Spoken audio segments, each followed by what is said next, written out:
अस्सलामु अलैकुम प्यारे दोस्तों, आज हम आपको इस वीडियो में एक मियाँ बीवी की बेइंतहा मोहब्बत का वाक़या सुनाने वाले हैं कि हामिला औरत ने अपने शौहर की कब्र पर जाकर के एक बच्चे को जन्म दिया। उसने ऐसा क्यों किया, ये सुनकर के आपके आंखों में आंसू आ जाएंगे। दोस्तों, ये बात शौहर और बीवी के लिए सुनना ज़रूरी है ताकि वो ऐसी मोहब्बत को जान सकें, क्योंकि आजकल मियाँ बीवी में ना इस्तेफाकी बर्बादी का सबब बन रही है। दोस्तों, ये वाक़या हमारे करीब के एक देहात का है। एक नौजवान जिसका नाम साजिद था, वो अमीर नहीं था। उसकी शक्ल आम सी थी, अकल भी आम सी थी और तालीम भी नहीं थी। उसकी एक खूबसूरत कज़न थी जिसका नाम शलीना था। उस नौजवान ने कहा, मैं अपनी इसी कज़न से शादी करना चाहता हूँ। फिर माँ बाप ने इस पर जोर दिया। लड़की ने भी हाँ कर दी और निकाह हो गया, शादी हो गई। अब उसकी रुखसती भी हो गई थी। जब उसके पास जाकर रहने लगी तो उसे पता चला कि ये तो पक्का जाहिल है। वो सोच में पड़ गई, इसकी ना तो शकल है ना अकल है, जिंदगी कैसे गुजरेगी। और वो इसी सोच में थी और अपने शौहर को नापसंद करना शुरू कर दिया, मगर खामोश रही। शादी के 4 दिन के बाद आम तौर पर दुल्हन अपने माँ बाप के घर जाती है, वो भी अपने घर जाने लगी और उसने दिल में ये इरादा कर लिया था कि वो वापस कभी इस घर में नहीं आएगी। लेकिन उसने इस बारे में किसी से चर्चा नहीं की, क्योंकि ये करीबी का रिश्ता था। वो अपने शौहर के साथ जाने लगी। उन्हें एक गांव से दूसरे गांव जाना था। रास्ते में उसने अपने शौहर से कहा कि मुझे प्यास लगी है। करीब एक कुआं था। शौहर ने अपनी गठरी रखी और कुएं के ढोल के जरिए पानी भरने लगा। बीवी के दिल में शैतान ने ऐसी बात डाल दी कि उसने अपने शौहर को पीछे से कुएं में धक्का दे दिया। जब उसने धक्का दिया तो शौहर कुएं में जा गिरा। बीवी ने सोचा, अब तो ये मर जाएगा, अब तो इससे हमेशा के लिए मेरी जान छूट जाएगी।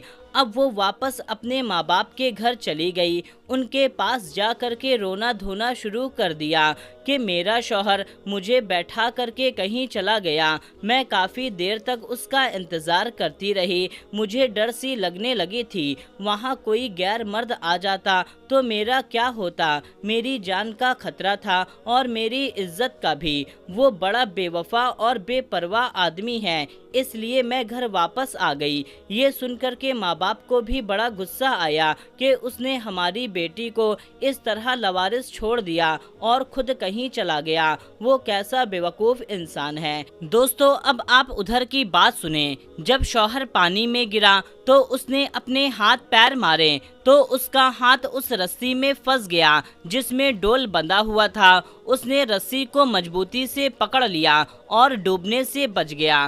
काफ़ी देर के बाद उसने हिम्मत की और आहिस्ता आहिस्ता रस्सी को पकड़ करके ऊपर चढ़ता गया और बाहर निकल गया। बाहर निकल करके उसने सोचा, अब मैं क्या करूं। उसने दिल ही दिल में कहा, मुझे भरोसा नहीं था कि मेरी बीवी मेरे साथ ऐसा करेगी, पर कोई बात नहीं है, मैं दोबारा उसे लेने चला जाता हूँ, शायद वो बदल गई होगी। वो ससुराल के घर आया। उसके कपड़े सूख चुके थे। जैसे ही वो ससुराल में दाखिल हुआ और उस लड़की के वालिद ने उससे बहुत जली कटी बातें सुनाई और वो कहने लगा, कैसा बेवकूफ़ इंसान है तूने हमारी बेटी को अकेले छोड़ करके खुद ही कहीं चल दिया। तू कैसा बेपरवाह है, तुझे कुछ ख्याल भी नहीं आया। वो अपने ससुर की बात सुनकर खामोश रहा और सुनता रहा और फिर बोला, मुझसे बहुत बड़ी गलती हुई है। बहरहाल आप अपनी बेटी को मेरे साथ भेज दें,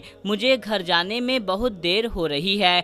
जब उन्होंने देखा कि वो बहुत शर्मिंदा हो गया है और उसे अपनी गलती का एहसास है, तो उन्होंने अपनी बेटी से कहा कि बेटी, कोई बात नहीं है, तुम्हारा शौहर बहुत शर्मिंदा है, उसे अपनी गलती का एहसास है, अब तुम उसके साथ चली जाओ। बेटी तो चली गई, मगर उसके दिल में एक बात आने लगी। ये अनपढ़ सा बेअकल था और इसकी शक्ल भी अच्छी नहीं थी, लेकिन इसने मेरे माँ बाप के सामने मेरा ऐब छुपा लिया। इसका दिल बहुत बड़ा है। अगर ये मेरे माँ बाप के सामने मेरी हरकत खोल देता तो मैं अपने माँ बाप को को चेहरा दिखाने के लायक नहीं रहती। दोस्तों, इस बात को लेकर के उस लड़की के दिल में अपने शौहर के लिए मोहब्बत पैदा हो गई।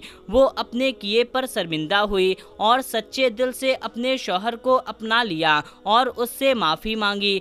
जब शौहर ने देखा कि उसकी बीवी शर्मिंदगी का इजहार कर रही है, उसके दिल में उस बात को लेकर बहुत ज़्यादा शर्मिंदगी है और उसमें इस वाक़ये के बाद ज़्यादा तब्दीली आ गई है, तो उसके शौहर ने भी उसे माफ़ कर दिया और दोनों में बेइंतहा मोहब्बत पैदा हो गई। और एक दिन ऐसा वक्त भी आया कि दोनों का एक दूसरे के बिना सांस लेना भी मुश्किल हो गया था और इसी तरह से 5 साल बीत गए। दोनों को पता ही नहीं चला कि ये वक्त कैसे गुजर गया। जिंदगी में सिर्फ कमी थी तो एक औलाद की। उन दोनों को औलाद की बेइंतहा ख्वाहिश थी, मगर हर मुमकिन कोशिश के बाद भी अल्लाह ताला ने उन्हें औलाद से नहीं नवाजा था।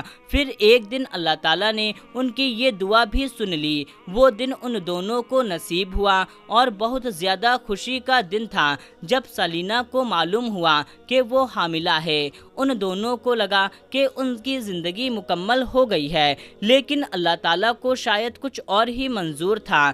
6 महीने के बाद उसके शौहर का इंतकाल हो गया। एक अचानक मौत थी। सलीना को लगा जैसे उसके ऊपर कयामत टूट गई है। उसकी पूरी जिंदगी गुजर चुकी है। अपनी शादी के बाद वो जिसे मार देना चाहती थी, अब ऐसा लग रहा था कि उसकी मौत के बाद वो जी नहीं पाएगी, मगर जीने की आस उसकी कोख में पल रही थी। उन दोनों की मोहब्बत की निशानी उनकी औलाद। वो उसे दुनिया में लाना चाहती थी, बल्कि उसे अकेले परवान चढ़ाना भी था। साजिद को गांव के कब्रिस्तान में दफन किया गया था। उसकी कब्र पर सलीना रोज जाया करती थी। कब्र पर कुरान की तिलावत करना उसका मामूल बन गया था। कोई भी दिन ऐसा न था जब वो साजिद से मिलने उसके कब्र पर न जाया करती। इसी तरह वक्त गुजरता रहा। 9 महीने गुजर गए और वो वक्त करीब आ गया जब उसका बच्चा दुनिया में आ सकता था। एक दिन ऐसा हुआ जब सलीना साजिद के कब्र पर कुरान की तिलावत कर रही थी कि अचानक उसे शदीद दर्द हुआ और कब्र के पास वो गिर गई और मदद के लिए पुकारने लगी, मगर कब्रिस्तान में दूर दूर तक कोई दिखाई नहीं दे रहा था जो उसकी मदद कर सकता। दर्द में उसको ऐसा लग रहा था कि इसका आखिरी वक्त आ चुका है। उसने अल्लाह ताला से दुआ की कि या अल्लाह, मैं अपने शौहर की ये आखिरी निशानी इस दुनिया में लाना चाहती हूँ। तू ही मेरी मदद फरमा, तू ही मदद करने वाला है। दर्द में सलीना को तड़पते काफी देर हो चुकी थी और कोई नहीं था जो उसकी मदद करता। दर्द की शिद्दत से उसकी आंखें बंद होने लगी, जैसे उसे मौत नजर आ रही थी। इतने में किसी ने उसका हाथ थामा। बंद होती हुई आंखों से उसने देखा वो कोई और नहीं बल्कि साजिद था। उसे देख करके वो रोने लगी और कहने लगी कि मुझे माफ़ कर देना साजिद, मैं तुम्हारी आखिरी निशानी इस दुनिया में लाने से पहले मर रही हूँ। साजिद ने प्यार से उसके माथे को सहराया और उसे उठा करके चल पड़ा। जब उसे होश आया तो दोस्तों वो अजनबी जगह पर थी। उसे बच्चे की रोने की आवाज़ सुनाई दे रही थी। वो कुछ समझ भी नहीं पा रही थी तो उसने साजिद को पुकारा। एक औरत उसके करीब आई और बोली, बेटी मुबारक हो, अल्लाह ने तुम्हें बेटा अता किया है। सलीना ने फौरन पूछा, मैं कहाँ हूँ? उस औरत ने बताया, तुम बहुत बुरी हालत में थी, तुम्हें मेरे पास कोई शख्स छोड़ गया है। मैं गांव की दाई का काम करती हूँ। ठीक वक्त पर तुम यहाँ आ गई, वरना तुम्हारी और तुम्हारे बेटे की जिंदगी जा सकती थी। सलीना ने पूछा, वो शख्स कौन था? तो दाई ने बताया कि उसने कुछ भी नहीं बताया, बल्कि उसने अपना चेहरा चादर से ढका हुआ था। तो मेरे प्यारे दोस्तों, वो शख्स कौन था? साजिद था या कोई और? ये बात सलीना को आज तक ना मालूम चल सकी कि वो शख्स जो भी था अल्लाह ताला की तरफ से भेजा हुआ बंदा था। सलीना ने अपने बेटे को देख करके उसे सीने से लगा लिया और फूट फूट करके रोने लगी और अल्लाह ताला का शुक्र अदा किया। लेकिन दोस्तों, सालों बीत गए, लेकिन सलीना ने साजिद की कब्र पर जाना नहीं छोड़ा। साजिद को भूल ना पाई, उसने दूसरी शादी भी नहीं की और साजिद की निशानी उसका बेटा उसके साथ है। तो दोस्तों आज की इस वीडियो में बस इतना ही। ये वाकया आपको कैसा लगा कमेंट करके हमें ज़रूर बताएं और इस वीडियो को एक लाइक ज़रूर करें, चैनल को सब्सक्राइब कर लें। मिलते हैं तब तक के लिए अस्सलामु अलैकुम, अल्लाह हाफिज़।